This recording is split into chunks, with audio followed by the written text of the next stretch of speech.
Do you have mental health issues and also like talking about books? Boy, oh boy, is my page the place for you today, because we are talking about 10 book recommendations that I have for you based on why you either should or do go to therapy. As always, the disclaimer applies: I am not your therapist, I am not your rabbi, you do you. And a second disclaimer is that, these books are not intended to solve your problems, these are just books that I think you would like based on your problems. Number one, if you are gay and or if you had a bad coming out experience, I think that you would like Imogen Obviously by Becky Albertalli or Georgia Peaches and Other Forbidden Fruit, which I just had to check is by J. Robin Brown. If you have daddy issues, honestly, most romance novels are kind of written and marketed for you, but you can do better than Colleen Hoover, I promise.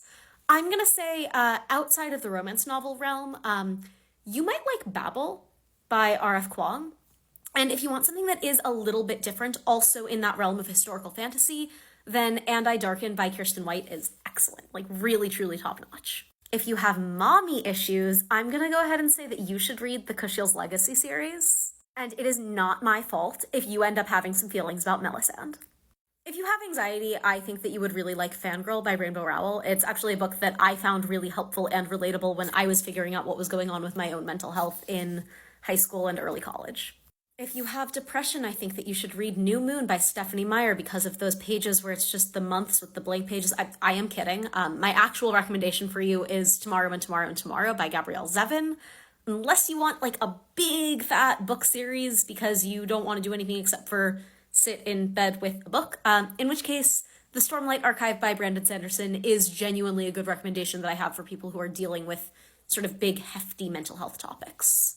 If you have ADHD and you are looking for some coping mechanisms, listen, there's a reason why people really love to throw Percy Jackson in the mix. It's the first representation that a lot of people have for kids with ADHD or adults with ADHD.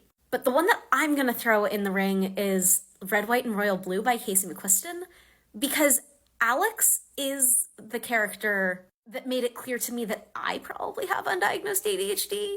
And also, that's just a good book to read right now to cope with the world that we all live in.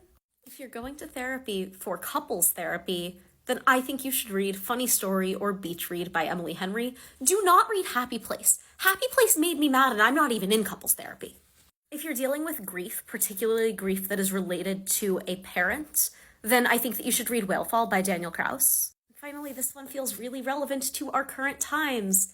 If you do not want a kid, but you are a person with child-producing parts, you should read Night Bitch by Rachel Yoder.